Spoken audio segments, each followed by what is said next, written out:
De nombreux agriculteurs élèvent du bétail et des poissons pour nourrir leur famille.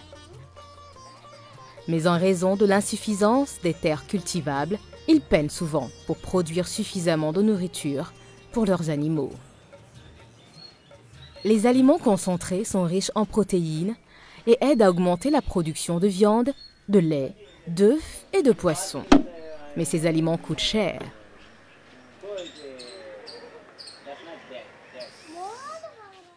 Heureusement, il existe une petite plante appelée Azolla qui flotte sur l'eau des étangs et qui pousse très vite. L'Azolla fixe l'azote de l'air et le stocke dans ses feuilles. Il est plus riche en protéines, en vitamines et en minéraux que les grains et la plupart des fourrages verts. Grâce à ses propriétés et au fait qu'il pousse rapidement et facilement dans un petit espace, l'Azolla est un complément alimentaire idéal.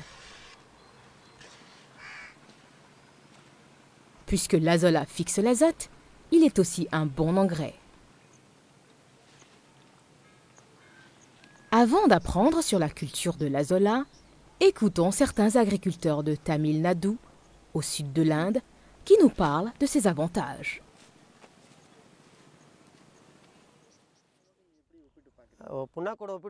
L'Azolla est riche en protéines, coûte moins cher et est plus facile à obtenir que le tourteau. Alors, nous dépensons moins. L'Azolla est riche en protéines et surtout, les vaches peuvent le digérer très facilement. L'Azolla n'est pas seulement un aliment, c'est aussi un engrais organique. Il fixe l'azote de l'air et lorsqu'on l'applique dans le champ, il rend l'azote disponible pour la croissance des cultures. L'Azolla forme un tapis et bloque le soleil, ce qui empêche les petites mauvaises herbes de pousser dans la rizière.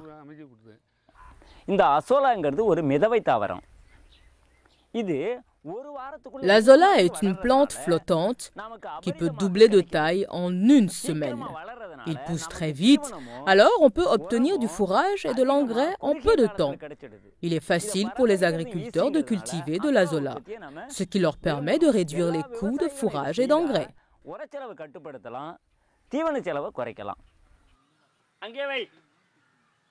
Différent de la plupart des plantes qui poussent dans le sol, l'Azolla flotte sur l'eau et ses racines sont petites.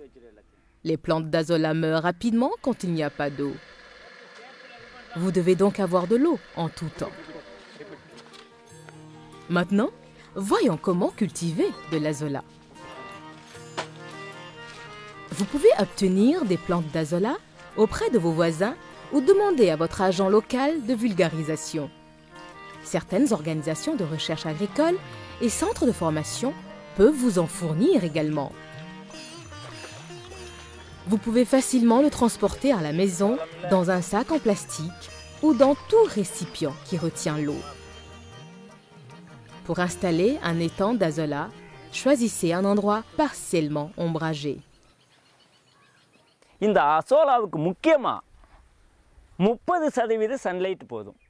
L'Azolla a besoin d'au moins 30% de lumière du soleil. Trop de lumière du soleil peut le détruire. Si vous cultivez l'Azolla sous un arbre, vous n'avez pas besoin de structure spéciale pour fournir de l'ombre. Ne jamais installer votre étang sous un tamarinier, car l'Azolla ne pousse pas bien sous le tamarinier. Si vous décidez de cultiver de l'Azolla chaque année, vous pouvez fabriquer de petits réservoirs en béton. Monsieur Virasamy nous montrera comment il a commencé la culture d'Azolla il y a plusieurs années en installant un simple étang à l'aide d'une feuille de plastique. Vous pouvez choisir la taille de votre étang en fonction de la quantité de fourrage que vous voulez produire. Creusez la terre pour faire l'étang et niveler le sol. Comme le sol est sablonneux chez Virasamy, il utilise une feuille de plastique pour couvrir le fond de la zone creusée pour prévenir toute perte d'eau. Assurez-vous que l'étang soit profond d'au moins 20 cm. Virasamy réutilise une vieille feuille de plastique dont un coin est troué. Pour empêcher l'eau de s'écouler, il plie légèrement la feuille. Étalez une couche de terre creusée sur la feuille. Ajoutez de l'eau pour aider à briser les mottes de terre.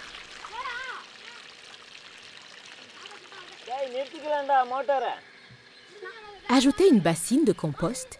Étalez-le uniformément pour fournir des nutriments. Enlevez toutes les particules flottantes car vous ne voulez pas les avoir dans votre fourrage d'azola. L'azola a besoin de phosphore pour bien pousser. Vous pouvez utiliser du phosphate naturel ou du vermicompost pour lui fournir du phosphore. Ici, Virasamy ajoute une demi-bassine de vermicompost et le mélange uniformément dans l'eau.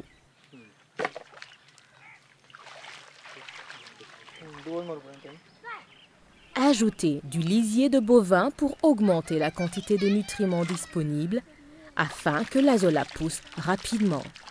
Le lisier de bovin doit être vieux d'au moins quelques jours.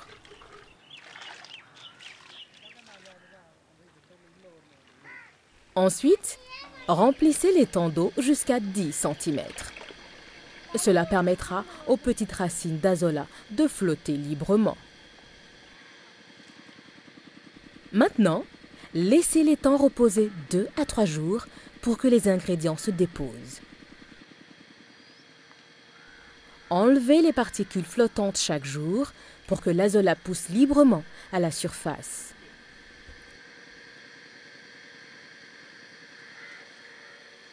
Au bout de 3 jours, ajoutez une poignée d'azola frais dans l'étang. Frottez-le délicatement dans les mains pour le briser en petits morceaux et accélérer la multiplication.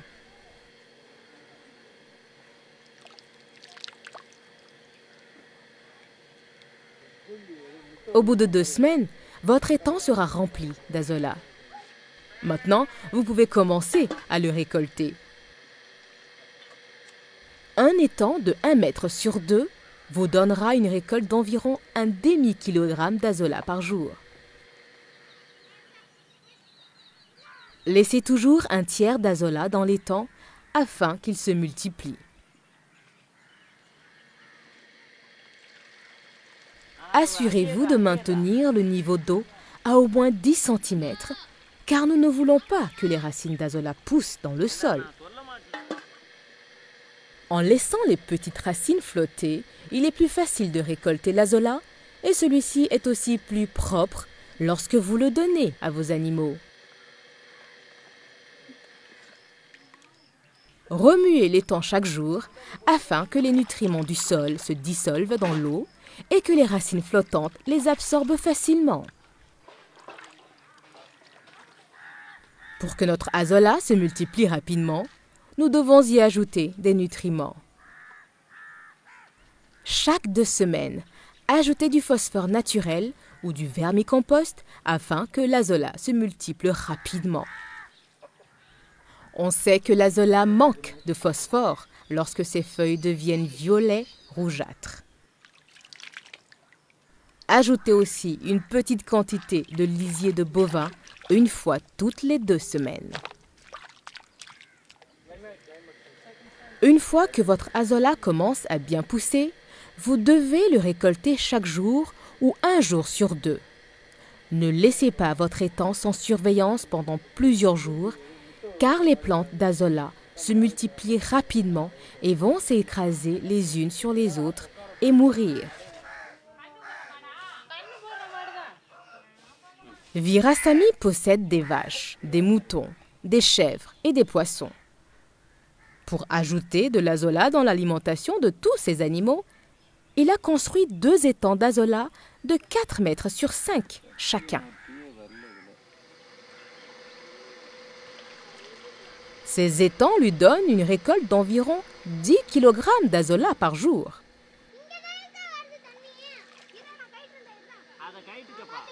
Avant de donner l'azola à vos animaux, lavez-le bien pour éliminer toute odeur de bouse de vache.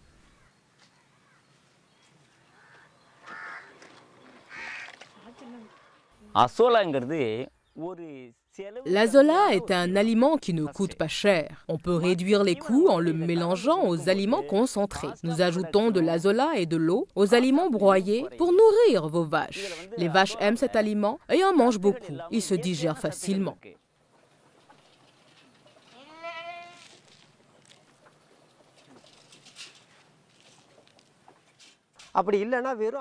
Nous pouvons aussi saupoudrer l'azola de sel et de sucre pour nourrir les chèvres. Elles donneront plus de lait et leurs petits grandiront bien.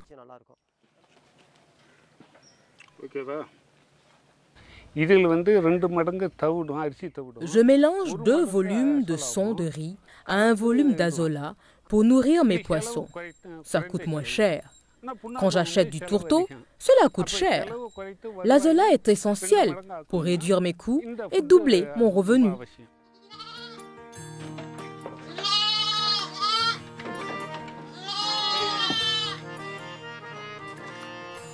Maintenant, récapitulons ce que nous avons appris sur l'azola. L'azola est un aliment idéal pour le bétail et les poissons car il est riche en protéines. Installez votre étang d'azola dans un endroit ombragé.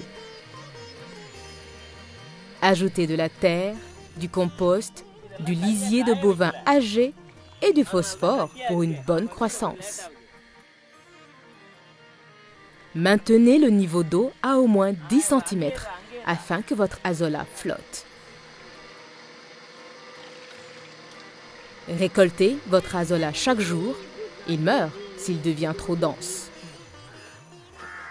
Lavez-le avant de le donner à vos animaux. Si vous prenez bien soin de votre étang d'azola, vous pourrez récolter du fourrage de bonne qualité chaque jour. Et mieux encore, cela ne vous coûtera pas cher.